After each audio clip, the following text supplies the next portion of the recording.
Good afternoon, everyone. We're going to get started in about 1 minute. We're just going to allow time for a few others to join us.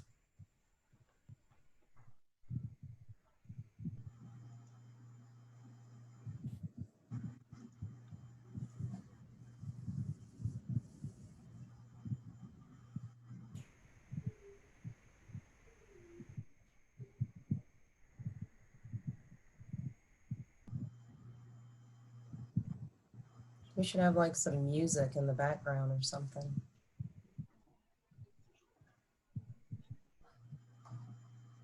All right. It's just a couple more seconds and we'll go ahead and get started.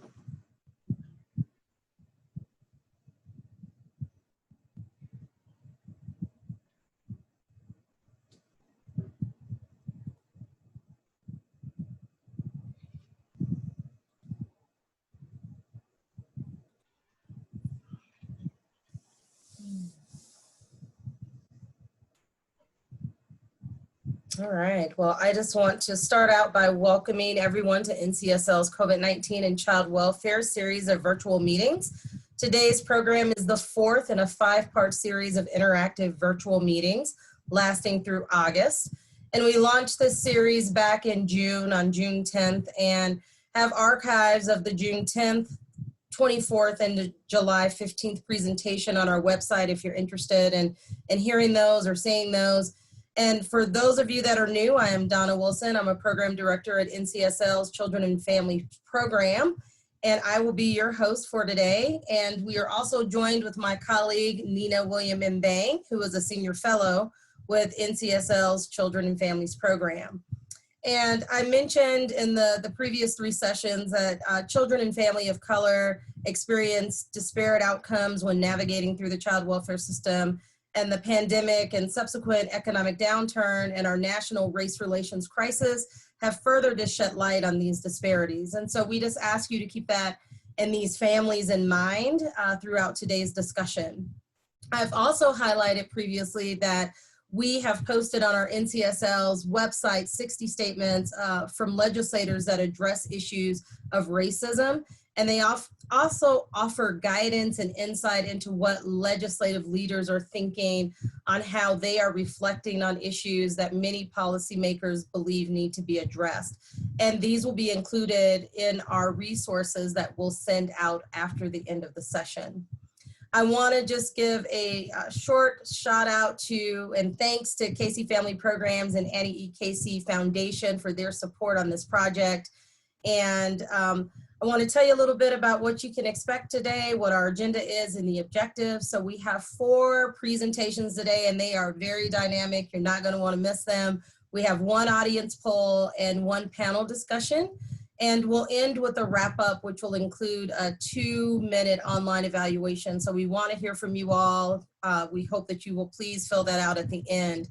And today we just simply want to make sure that you all have an opportunity to learn about the challenges that are facing children and youth that are placed in congregate care facilities and discuss how Family First Prevention Services Act encourages states to transition to family-based placement settings. So a few housekeeping notes at any time during this presentation. If you need help, just refer to that Zoom cheat sheet that we sent out beforehand. And please put any questions that you may have in the chat box. So I want to tell you who you can expect to hear from today. We have a pretty dynamic panel. First, we will hear from Ann Teagan, who is a program director at NCSL in our criminal justice program. We also have Clare Anderson, who is a policy fellow at Chapin Hall at the University of Chicago. We have Senator Sara Gelser from Oregon, who is the chair of Oregon Senate Interim Committee on Human Services, and she's also a member of the Joint Special Committee on Coronavirus Response, and she was also a NCSL 2018-19 Child Welfare Fellow. And then we have Senator David Wilson from Alaska, who is the chair of the Alaska Senate Health and Social Services Committee and was a member of NCSL's 2018 and 19 Child Welfare Fellow. So at this time, I am going to turn it over to Anne to provide us with an overview of juvenile justice data in relation to child welfare and crossover youth. Anne, it's all yours. Hello, and thank you so much, Donna. As Donna mentioned, my name is Anne Teagan, and I supervise the juvenile justice portfolio here in NCSL's criminal justice program.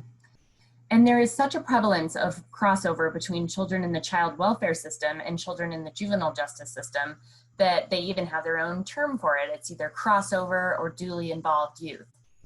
And this population of young people has contact with both the child welfare and the juvenile justice systems, mostly because factors like trauma, compromised family, abuse and neglect, lack of resources or support, and substance abuse or mental health issues often lead to involvement and contribute to really coincide with both systems. So in 2018, Congress passed the Family First Prevention Services Act, and it also passed the Juvenile Justice and Delinquency Prevention Act. And both laws focus on serving children and families in their communities, decreasing out-of-home placements, investing in prevention programs, and addressing racial and ethnic disparities. And one of the key provisions in the Family First Act places restrictions on when the federal government will reimburse non-family placements in an effort to reduce congregate care. And I will demonstrate why that is extremely important by presenting the following statistics and research. So as of 2018, approximately 437,000 children are in foster care, and about 19,000 young people are in group homes or congregate care. Research and studies compiled by Casey Family Programs indicates that young adults who have left group care are less successful than their peers in foster care. Youth placed in group homes rather than in family care have poorer educational outcomes, including lower test scores in basic English and math. Youth in congregate care are also more likely to drop out of school and less likely to graduate high school. And youth who have experienced trauma are at the greatest risk for further physical abuse when they are placed in group homes compared with their peers placed in families. And the one final one that I will underscore is that youth with at least one group home placement were almost 2.5 times more likely to become involved with the juvenile justice system than their peers in foster care. So now, once involved in the juvenile system, we know from data and research that out-of-home placement, even in non-secure group homes, does not reduce the likelihood of reoffending among justice-involved youth compared to similar youth who were not removed from their homes. So basically, out-of-home placement does not reduce recidivism. And there are numerous studies that show out-of-home placement, but particularly secure confinement, exposes justice-involved youth to more experienced criminal behavior and reduces the likelihood the young person will graduate from high school. And in a study entitled, "When is a Youth's Debt to Society Paid?" examining the long-term consequences of juvenile incarceration for adult functioning, they found that consequences of juvenile incarceration carries into adulthood in the form of alcohol problems, welfare reliance, and adult incarceration. So in short, there are thousands of young people who find themselves in congregate care, and data shows that congregate care has negative effects and increased likelihood of juvenile justice involvement. And that involvement can come with even more negative effects. And the dangers of COVID-19 and this virus has really exposed a new layer and shined a brighter light on these issues and problems in congregate care facilities. And I'm really excited and interested to hear from the other panelists today about how states are looking at congregate care and the Family First Act, especially in the backdrop of the pandemic. So Donna, I'll turn it over to you. Thank you so much, Anne, for sharing your initial thoughts for us. I'm gonna turn it over now to Clare Anderson. Clare, it's all yours. Terrific. Thanks so much. Hi, everyone. I'm Clare Anderson, a policy fellow at Chapin Hall, and many of my comments are going to reinforce much of what Anne shared with us about the opportunities and the challenges, both in Family First and in congregate care.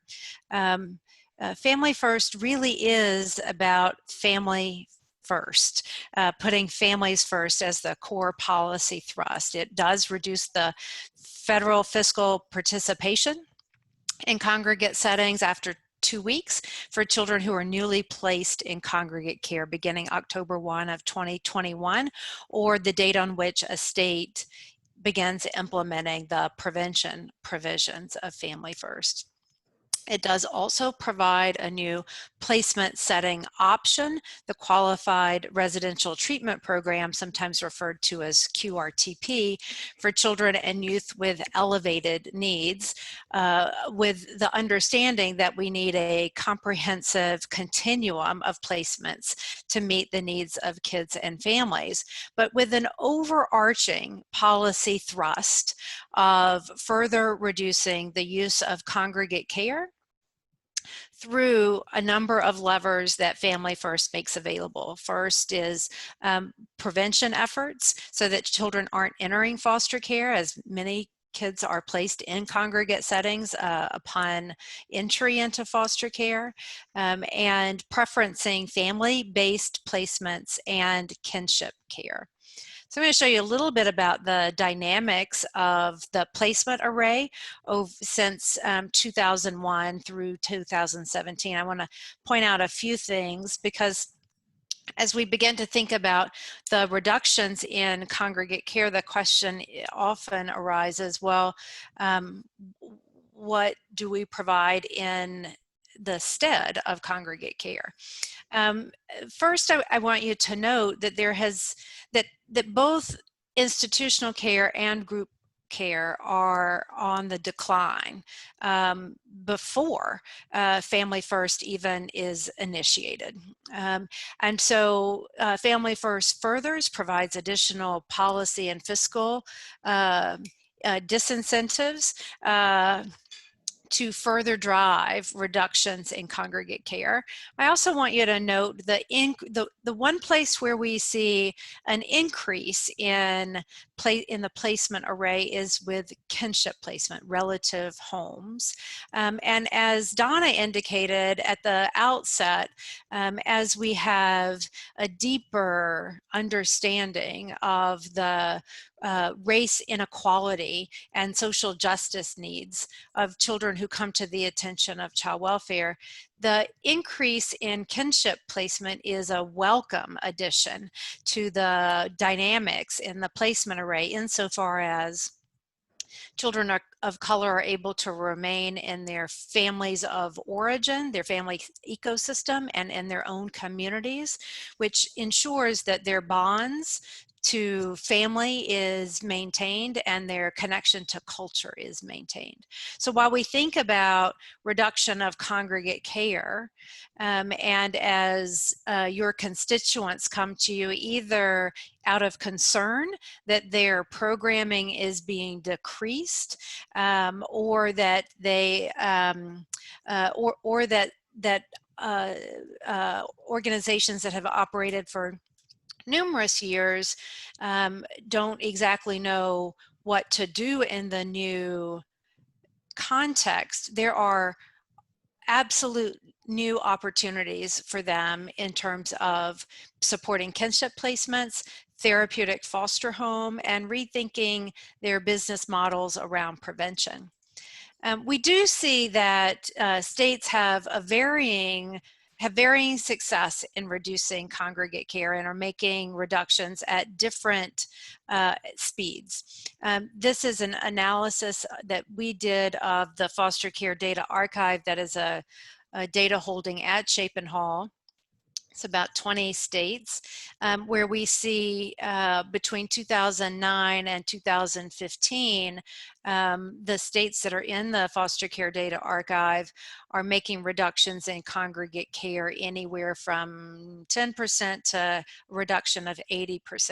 So to the extent that you are working with your public child welfare agency to understand both the pace at which it's making reductions and what more is needed to make reductions, that's an important data piece to understand.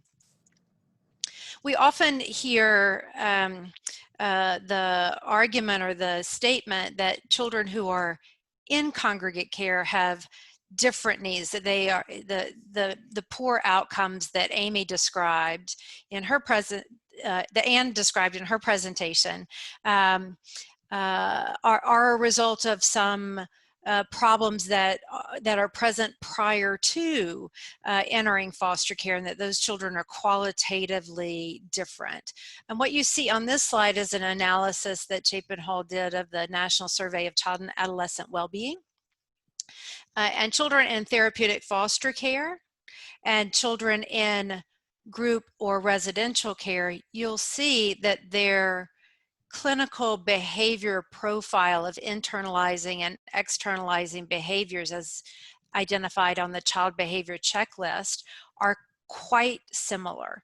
So children who are in congregate care or residential placement have behavior profiles that are quite similar to children who are also being maintained in therapeutic foster care. That's incredibly important to understand as we're trying to recraft, transform the placement array to better serve the needs of kids and families. We do find that children in congregate care do have a tad bit more externalizing behaviors and far fewer internalizing behaviors than children in therapeutic foster care, which has implications for the services that we might provide outside of congregate care to try and address their trauma and their behavioral and clinical needs. This is pulling from the California Evidence-Based Clearinghouse, those evidence-based interventions that are designed to address disruptive or externalizing behaviors, as well as interventions that are designed to support placement stability. So we do have an array of interventions. This is certainly not everything that could be deployed in family-based settings to support youth who might otherwise be placed in congregate care, but it's a good start, and Family First in the prevention space does allow us to begin to build the capacity and the infrastructure to deliver many of these evidence-based interventions that could be deployed in the foster care space and in the aftercare space. So ultimately what Family First asks of all of us to rise to the occasion is to increase the prevention component of child welfare, increase the post-permanency component of the child welfare system, and to over time dramatically and safely reduce the need for both foster care broadly and for congregate care specifically. Thank you. Thank you so much, Claire, for that. I'm really impressed that you were able to fit all that information in such a short period of time. We'll dig a little deeper into some of the things that you said during the panel, but right now we want to hear from our audience. So I'm going to actually turn it over to Nina to launch a poll. Fantastic. Thank you, Donna. The poll should be launching momentarily, and everyone will be able to see it. And I will read the poll questions and then gather the responses. I cannot see the poll. Can you all? Yes. You can see it? I'll go ahead and read them. The question is, what protocols did your state develop to address the spread of COVID-19 in congregate care facilities that house children and youth? Select any that apply from the list that you're viewing. The responses could be restricting visitors to facilities and screening new residents upon entry, testing residents for COVID-19, providing masks, gloves, hand sanitizers, and other equipment, ensuring the provision of smartphones, laptops, and other technology for educational purposes. I see that only one option can be selected. All right, select your top option that you know about. Enabling continued in-person visitation with social distancing, masks, hand washing guidance, and allowing virtual visitation with family, siblings, and caseworkers. And I realize go and select just one of those because you're not able to select multiple choice. And I cannot see the poll responses either, unfortunately. Nina, I can run it for you. We've got Thank you. 13 people that have submitted so far. Great. It looks like 13 of 21 people have submitted so far. So do you want to just give it a couple more seconds? Yep, we'll just give it a couple more. Mhm.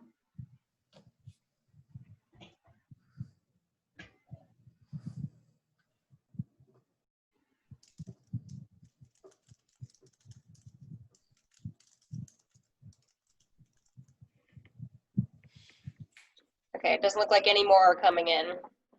Okay. So I'll go ahead and end it. And then Nina, can you see the answers or do you want me to read it off? Can you read it off? I can't see them. Sure. Okay, so 46% of you said that restricting visitors to facilities and screening new residents upon entry was the top protocol that you took into account. Number two, second at 31% was providing masks, gloves, hand sanitizers, and other equipment.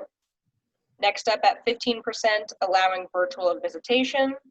And then one person voted for testing residents for COVID. And then both ensuring provision of smartphones, laptops, and technology, and then enabling continued in-person visitation, both got 0 votes. Okay. Great. Thank you so much, everyone, for responding. That's very informative. Yeah, thank you, Nina. Thank you, Megan, for jumping in behind the scenes and helping us thank you. out. I have no idea why we couldn't see the poll, but thank you for getting the responses. Yeah. That was very helpful to know. So I'm going to turn it over now to Senator Sara Gelser, and can't wait to hear what's happening in Oregon. Senator Gelser, it's all yours.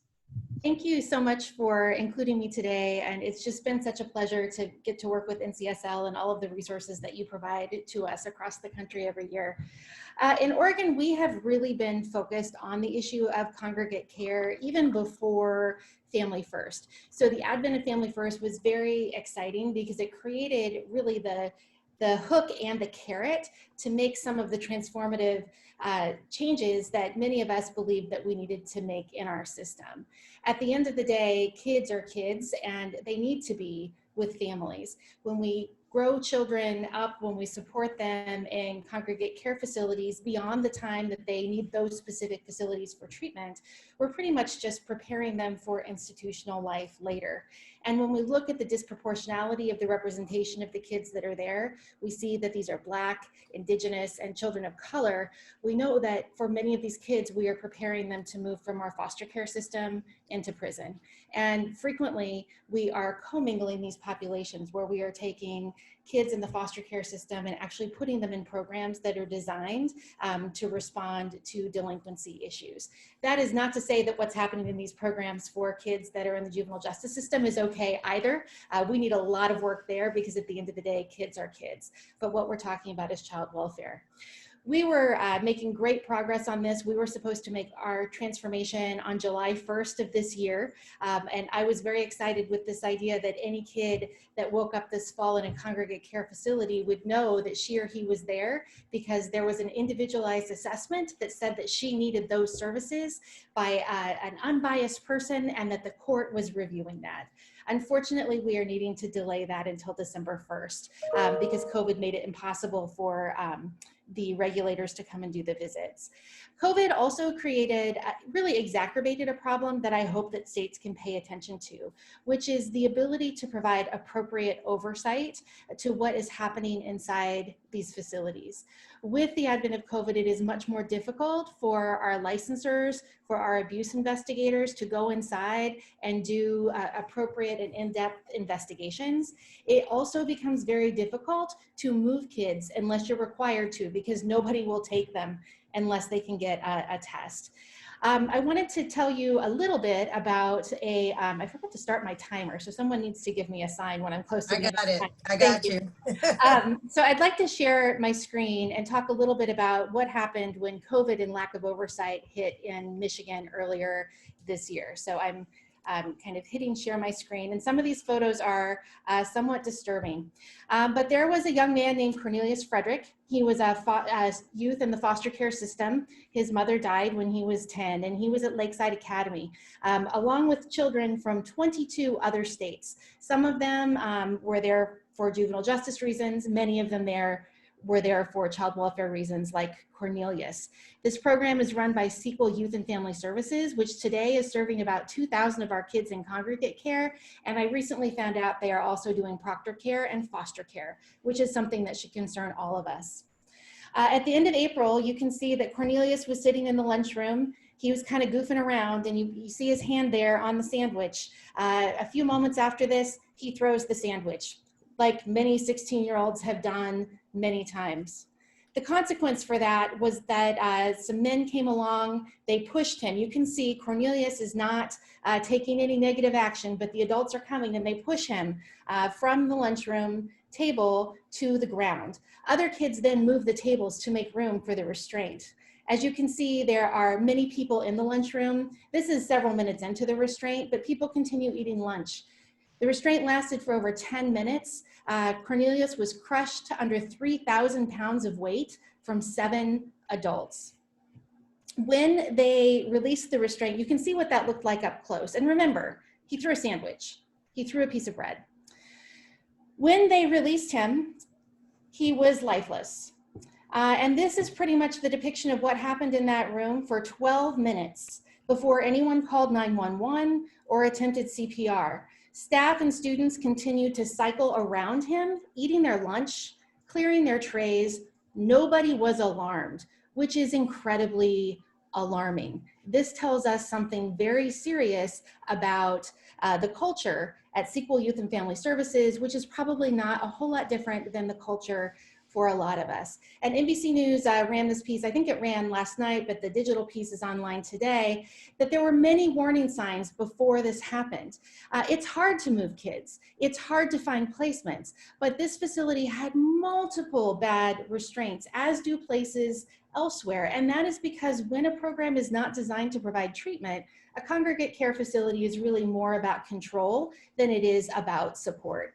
And again, these kids are disproportionately Black and kids of color. The staff is also disproportionately Black and kids of color. I was invited into a discussion accidentally. I got this mysterious Zoom link and I was suddenly in a room with staff of this facility, almost all staff of color, who pointed out that the wealthy white executives of this program are walking away with no consequence. And 2 of the men of color that were part of that restraint, doing what they were trained to do, have been arrested and will face manslaughter charges. So this is an issue of exploitation, of racial inequality that is impacting both the kids and those that serve them, that are making about $12 an hour to do this work. Now, people have said that right now, in the midst of COVID, it's not the time to talk about this. But I would say that Cornelius, that Christian, who is interviewed, who knew Cornelius in the facility on Vice News that ran a 15-minute segment on this last night, would ask, then when is the time? What COVID has done is magnify the problems that we have in this system. It is not just because of COVID that we weren't watching. We're not listening when the kids tell us what is happening to them. We put them in places where we ask them questions when they aren't safe to tell us what is really occurring. So what we need to be looking at is how to keep our kids out of congregate care when they don't need it. When they do, how do we keep them within our own states? And if they need to cross state lines, we as states need to work together to create strong regulatory frameworks where we are talking to each other. The 22 states that had kids at Lakeside, we weren't talking to each other. We didn't know about each of our kids' restraints. In the future, we can change that. We passed legislation in Oregon a few weeks ago, which I'm happy to share with anyone, but I hope that COVID or no COVID, we can move forward. Finally, as it relates to COVID, our programs will tell us they are doing the right thing, but again, unless we are actually monitoring, we will not. Because if you look at this picture, which was at the end of May, I don't see a single mask. I don't see a set of gloves. There was no social distancing. There was not pictures of hand sanitizer. And this program, at Cornelius' death, it turned out that he was positive for COVID. He was an asymptomatic carrier. It turned out that over half of the kids at that facility were positive for COVID, as were many staff who had tested out previously. And it turns out that multiple of Sequel's facilities have vast COVID outbreaks because they're only bringing people in to do cleaning once every week or 2 weeks and are not uniformly using masks. So this is a huge safety issue for our kids, especially in places where we use restraints, because COVID is making the risk of those restraints even more deadly than they already are. So I'm happy to answer questions anybody has or talk offline. We're working on a toolkit about Sequel itself because almost every state is contracting with them except for Michigan and Oregon, which both have said they will no longer do business with Sequel ever again under any circumstance. Thank you so much, Senator Gelser. That was a powerful story, and you gave us lots to think about. We're going to dig a little deeper into lots of that during our panel discussion. If there are questions that you all have that has come up as you've heard from the previous 3 speakers, please put them in the chat box now as I turn things over to Senator David Wilson. It is all yours, Senator. All right, you just want to do a sound check. Can you hear me? Can hear you. Yeah. All right. First, I just want to remind folks about our great state of Alaska and how large it is. You know, our capital is about in Georgia. Our main population hub is in Missouri. We have outlining rural communities, and our hubs are in Minnesota, Kansas, and all the way out to California. If you overlay Alaska over the size of the continent of the lower 48. So that's the size of our state. We have very geographical rural challenges, data centers and hubs that aren't there in terms of high connectivity through virtual meetings.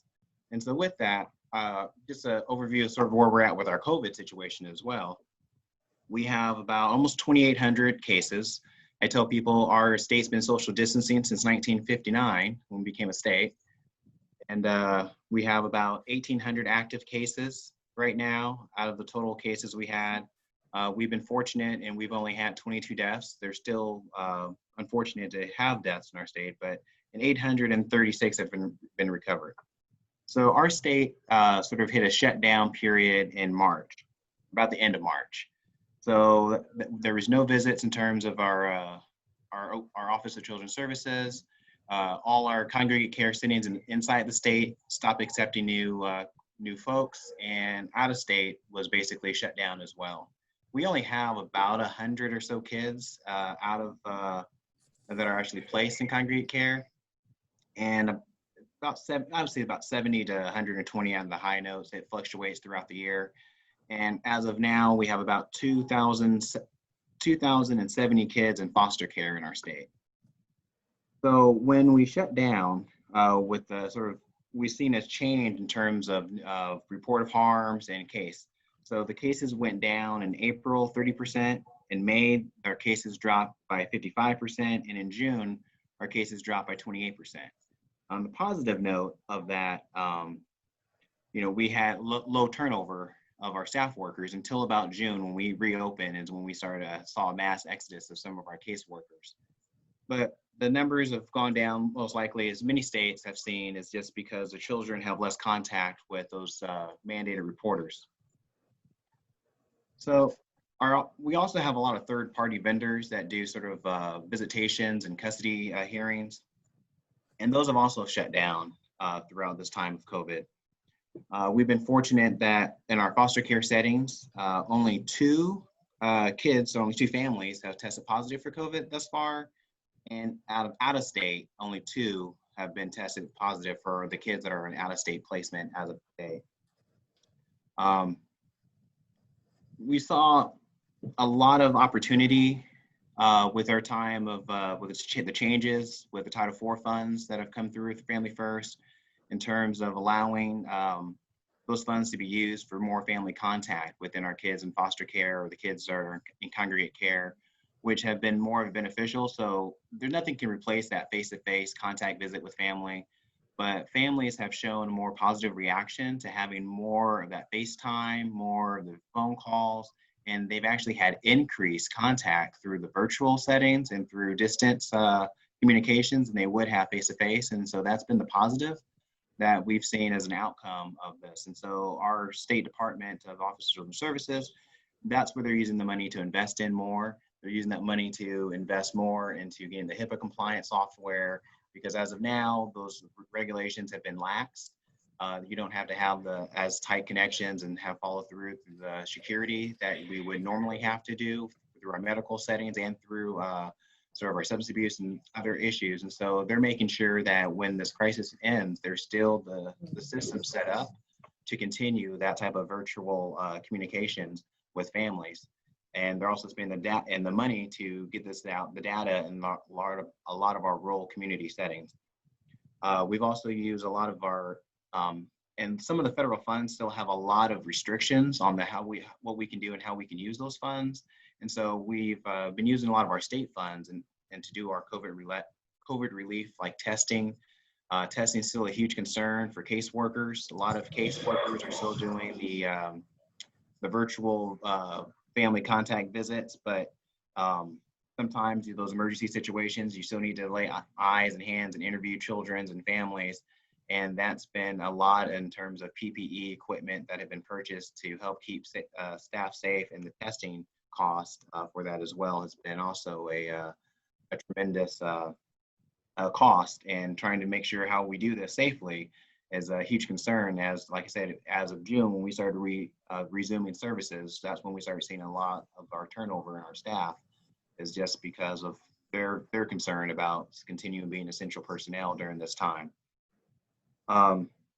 Also want to talk about, our resiliency in our foster care. We've spent a lot of time and money making sure that we reached out to our foster care parents. Out of the 2,070 placements that we have of our kids, we've only had 3 families really pull off and was concerned about this time of COVID. So we've had really positive outreach in terms of where our kids are placed. But there is a concern in terms of when school starts again, and the cost of how we can use funds and changing the regulations on some of the federal of who can be placed and who can do childcare. Our childcare facilities are maxed right now. A lot of them aren't taking in new ones. A lot of them closed in our state. And with that comes this overburden of who's going to watch these children while the foster parents go to work. And so that's been a huge struggle. And so they're looking at ways that we can allow to use state funds to pay for maybe the foster families family members to help watch. So we're getting really interesting in how this connectivity of this care network is going to work. And so without going back to school on a full-time basis, that funding is going to end quickly. And we've already funded through the federal funds to the state, our child care assistance programs, but it's not going to be enough. We just don't have enough child care facilities. And I hate to say that school is a child care facility where a lot of social services and needs are for our kids are met in our state. With that, we also had a huge, we had an airline go bankrupt during this time of COVID that served our rural communities.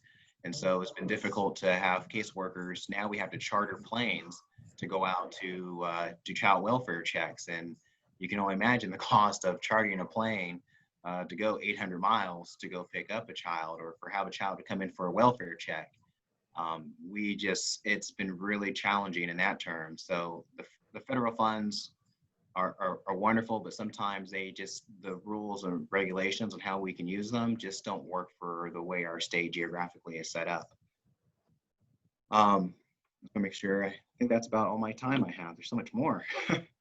But that's, so I'll make sure I covered everything. And other than that, our court system is the only other item that we've just also started doing our China cases back, and also using the federal funds to make sure they have the equipment to do the HIPAA compliant software and emails to work with our ADAs and those type of cases. Thank you so much, Wilson. As my timer is going off, you were keeping time as well. So I'm sure those other points that you didn't get to highlight will come up during the panel discussion, or at least I hope that they will. So if I could just turn it now into our panel discussion, that would be great. And I just want to start with this leading question about how legislators can support the Family First Act's goal of reducing reliance on group care. So I'll start there. It's a two-part question, but if I could just hear initial comments about that, because what this includes is preventing children's entry into care through prevention programs, and I think Claire hit on this. So what can legislators do to make this goal a reality? So I can start. One of the things that we have wanted to look at is how we can use non-traditional partners that, and to use the language to hit that criteria. It can't just be at risk, it has to be at risk of entry to foster care. So we are trying to figure out how we can work with our drug courts, our mental health courts, where we have families that are kind of teetering on the edge, might not yet be at the attention of child welfare, but we can use this as an opportunity. Instead of saying, do this thing or your child might be removed, we can say, your family is in crisis. We're here to help keep you together and keep you out of jail and provide you with some of the services the court is telling you you need to complete, like parenting, anger management. So really looking at families before they hit that still fit those criteria, and really talking directly to the families to find out what do they need and what would it take for them to feel comfortable and safe talking with the system about what they need to keep their kids at home safely. Mm-hmm. I would echo those comments. We have a lot of partners, our nonprofit community, and also of our third-party vendors that provide these services. But also, we've been working on trying to get some of those screened out reports to allow those entities to provide services to those families to make sure they stay out of those placements as well. I mean, that's going to be the largest part. And a lot of these third-party vendors and sort of nonprofits, they have not quite opened up yet because they don't have the funds to continue on with the protective equipment to make sure to provide safety for their staff. So whatever we can do to try to provide safety for our essential services folks that are still out there, it's still needed. And people don't want to go back to work. They don't feel safe. And we need to do everything we can to make sure that our folks that are providing these services on all levels are staying safe, because, you know, one link in the chain is all it takes to make the whole system fall apart. Yeah, that's good.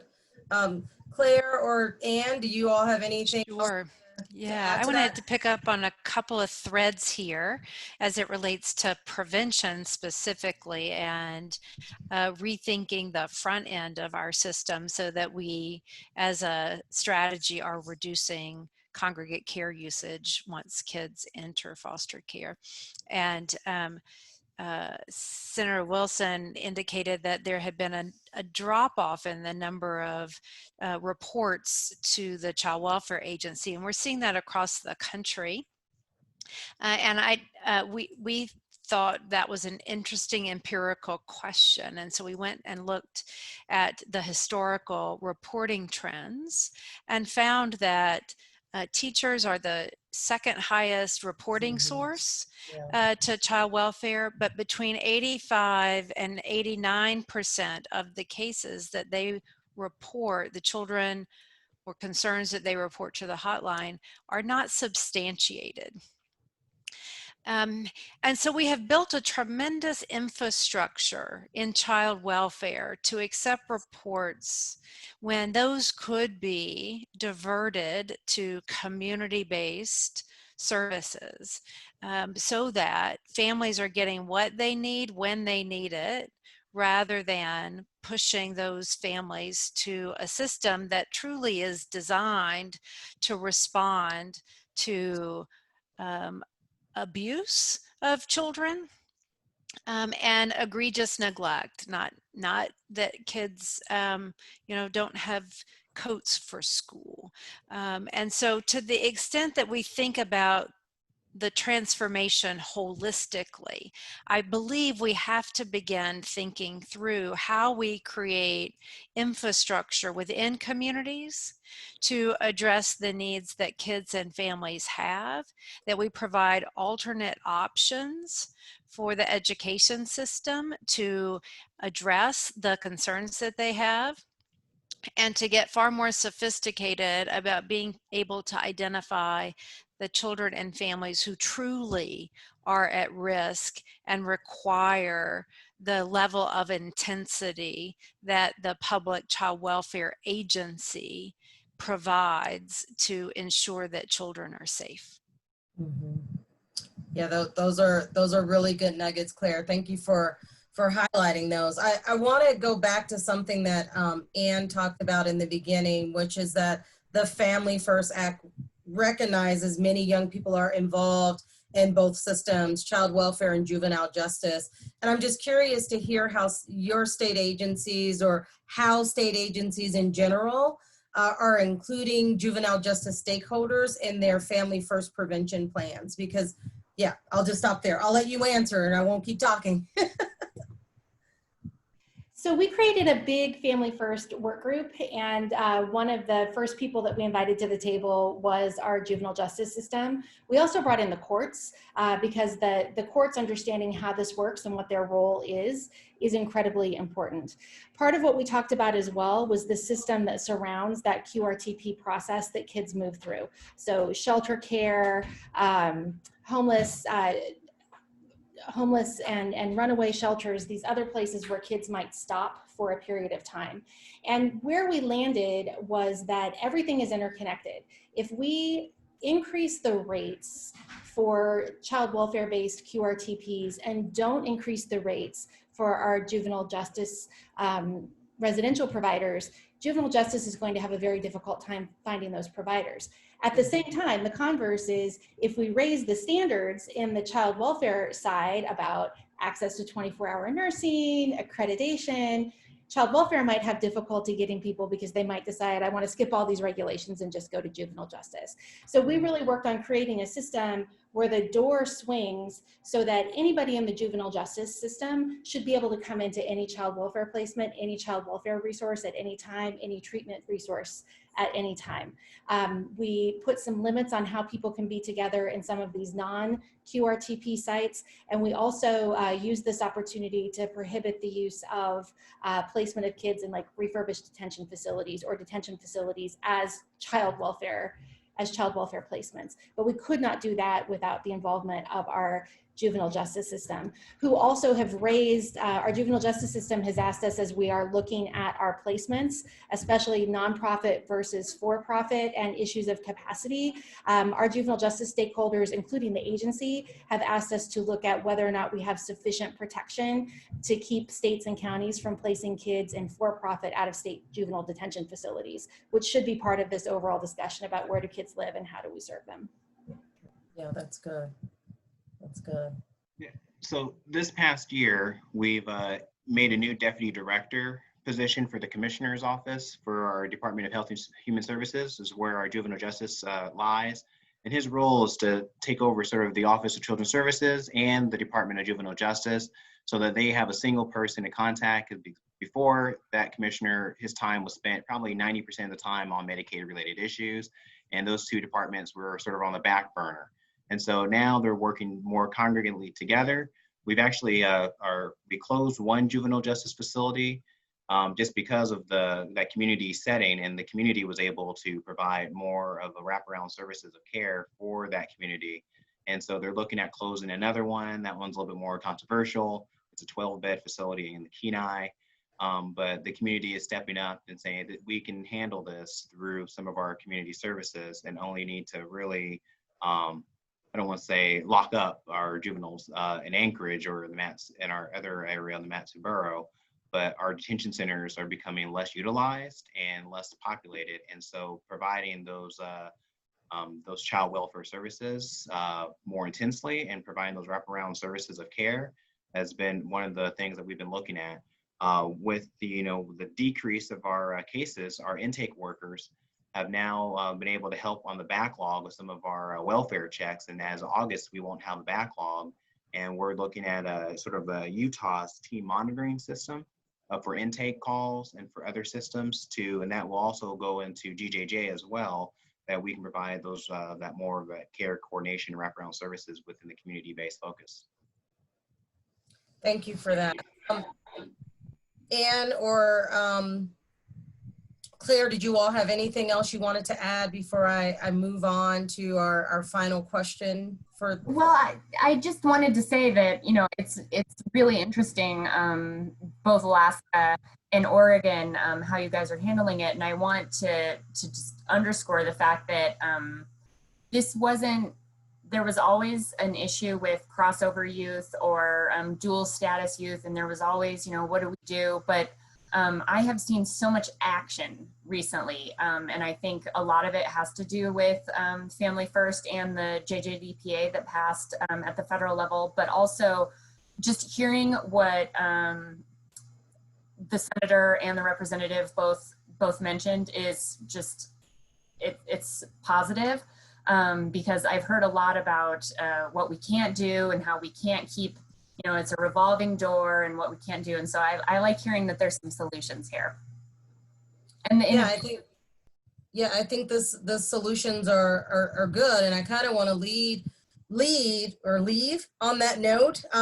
If you all had just sort of one, you know, call of action or one strategy or one consideration that you would give to the audience that are, you know, currently listening in order to change this current landscape of these dual status youth or the use of congregate care in general, what would that one thing be from each of you? And since I can see you on my screen, I'll just start with you. Oh no, I didn't, okay, sorry, I was having trouble with mute.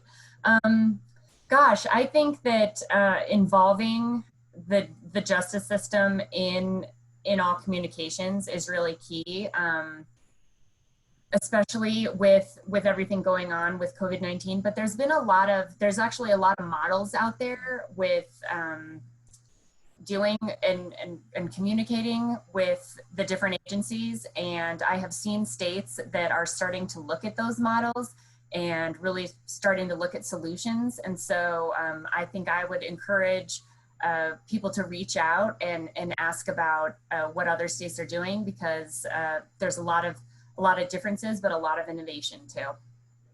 Thank you. Claire, what would be your one thing? At the nexus of prevention and reduction of congregate care, I would encourage child welfare agencies to understand the data about children and youth who enter foster care and go straight to a congregate setting. And I would craft part of my evidence-based service array that I put in my prevention plan to address very specifically the needs of those kids and families so that they don't enter foster care and thus don't go directly into congregate placements as a small but important first step. Yeah, thank you. Thank you so much. Senator Gelser, what's your one thing? I think it is recognizing that kids are kids first and looking at how our systems turn our kids into the justice system. You know, so many of our kids that go into congregate care pick up criminal charges for the first time there because they run or they fight back in a restraint, and they're just being kids. And in a lot of cases, they've been put in situations where their civil liberties have been taken from them without any due process. A really great example, we had a kid that testified in our committee, and he talked about being in a placement where he was told I forget it was, he couldn't have a snack or he couldn't call his caseworker. And they said he had to do certain work tasks first. So he pointed to the Foster Kids Bill of Rights and they said they didn't care. So he ran away. He ran away across the street to the police station to tell them his rights were being violated and asked to call his case manager. But he still got written up as a runaway. And all he wanted to do was call his case manager. He was not, he wasn't a kid in need of juvenile justice services, nor are many of the kids in our juvenile justice system. Thank you for that. Senator Wilson, you get the last word, sir. Yeah, I would agree on the preventative side of congregate care. We have an initiative we started years ago called Bring the Kids Back Home initiative. We used to have over 400 kids out of state in placement in congregate care. Like I said, now it's down between under 100, about 120 at the high end throughout the year. But that's the mission.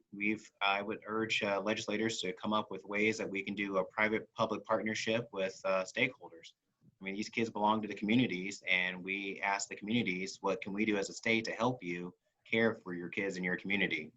And so that's sort of a model that we've taken in the state, and it's been successful to bring the kids home, but now it's trying to keep them in services, engaged in services, and have the community come up with solutions for that has been really rewarding for some of our rural communities, because most of our kids that we have, the highest population is Alaska Native, of about over 30% of our population, and they only make up 15% of the total state population. So we need to do a better job of making sure that services are culturally relevant, Yes.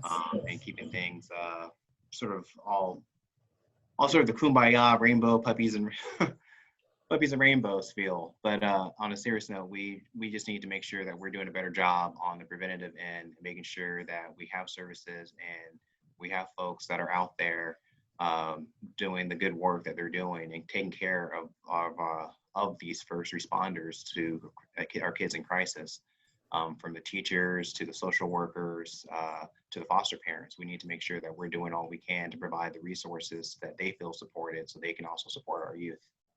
Yeah, thank you so much. We are very grateful for your words of wisdom, your nuggets that you've provided. I think you all have given us lots of things to think about. I'm going to turn it over to Nina to sort of wrap things up for us. So Nina, it is all yours. You're on mute, Nina. Thank you so much. Yes, everyone, thank you.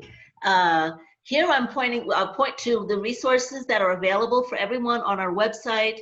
We have human services and COVID-19 resources. There are child welfare guides for legislators related to COVID-19's impact on child welfare. And we have an overview of the Family First Prevention Services Act. And we're also tracking legislation. There has been a smaller amount of legislation actually enacted related to Family First this year. And you can find it at that piece. We've got Chapin Hall's, their congregate care data. We encourage you to look at that and to come up with questions that you can ask in your own states. And I want to remind you of our upcoming and last webinar, Zoom webinar, which will be on Wednesday, August 12th at 2 p.m. Eastern, Improving Outcomes for Older Youth and Child Welfare. We think this will be a great one and hope to see you there. If you have any questions, please contact us. And we should have an online evaluation appearing shortly, and we do ask that you spend a few minutes with us responding to the evaluation so we can better serve your needs in the future. Can everyone see it? I cannot see it. Should be live. It says it's running. Okay. Okay. Thank you, Megan. Great. Thank you, everyone, for joining. We hope to see you again, but please take a few moments to fill out that evaluation. Our panelists, thank you so much. We really appreciate, again, your participation today. Take good care, everyone. Be safe.